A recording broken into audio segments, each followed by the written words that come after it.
रक्षाबंधन देश भर में मनाया जाने वाला एक पारंपरिक हिंदू त्योहार है। ये भाइयों और बहनों के प्रेम का प्रतीक है। इसे राखी पूर्णिमा या राखी के नाम से भी जाना जाता है। ये एक ऐसा त्योहार है जहां बहनें अपने भाई की कलाई पर एक पवित्र धागा बांधती है, जो स्नेह और कल्याण का प्रतीक है, और भाई अपनी बहनों की रक्षा करने का वादा करते हैं और उन्हें उपहार भी देते हैं। रक्षाबंधन को लेकर कई कथाएं प्रचलित हैं। उन्हीं में से एक है भगवान इंद्र और उनकी पत्नी सची की। इस कथा का जिक्र भविष्य पुराण में किया गया है। असुरों के राजा बलि ने जब देवताओं पर हमला किया तो इंद्र की पत्नी सची काफी परेशान हो गई थी। इसके बाद वे मदद के लिए भगवान विष्णु के पास पहुंची। भगवान विष्णु ने सची को एक धागा दिया और कहा कि इसे अपने पति की कलाई पर बांधे, जिससे उनकी जीत होगी। सती ने ऐसा ही किया और इस युद्ध में देवताओं की जीत हुई। इसके अलावा रक्षाबंधन को लेकर महाभारत काल से जुड़ी भी एक कथा है। जब शिशुपाल से युद्ध के समय भगवान कृष्ण की तर्जनी उंगली कट गई थी, तब द्रौपदी ने अपनी साड़ी का पल्लू फाड़कर उनके हाथ पर बांध दिया था। इसके बाद भगवान कृष्ण ने उनकी रक्षा का वचन दिया था।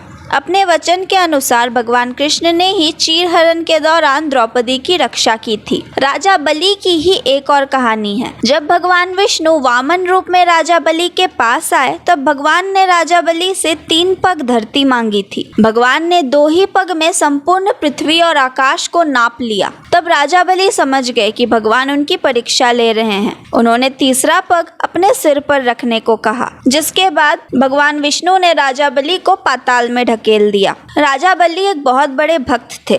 यही कारण है कि भगवान ने राजा बलि से कुछ मांगने को कहा। राजा बलि ने भगवान विष्णु से वरदान मांगा कि आप मेरे साथ पाताल लोक में 4 महीने तक पहरेदार बनकर रहेंगे। तब से भगवान विष्णु लक्ष्मी माता को स्वर्ग में ही छोड़कर वर्ष के 4 महीने राजा बलि को पहरा देने लगे और पहरेदार के रूप में रहने लगे। भगवान विष्णु के राजा बलि के साथ रहने की वजह से माता लक्ष्मी चिंतित हो गईं और नारद जी को सारी बात बताई। तब नारद जी ने माता लक्ष्मी को भगवान विष्णु को वापस लाने का उपाय बताया। नारद जी ने माता लक्ष्मी से कहा कि आप राजा बलि को अपना भाई बना लीजिए और भगवान विष्णु को मांग लीजिए। नारद जी की बात सुनकर माता लक्ष्मी राजा बलि के पास भेष बदल कर गई और उनके पास जाते ही रोने लगी। राजा बलि ने जब माता लक्ष्मी से रोने का कारण पूछा तो माँ ने कहा कि उनका कोई भाई नहीं है, इसलिए वो रो रही हैं। राजा ने माँ की बात सुनकर कहा कि आज से मैं आपका भाई हूँ। माता लक्ष्मी ने जब राजा बलि को राखी बांधी तो राजा बलि ने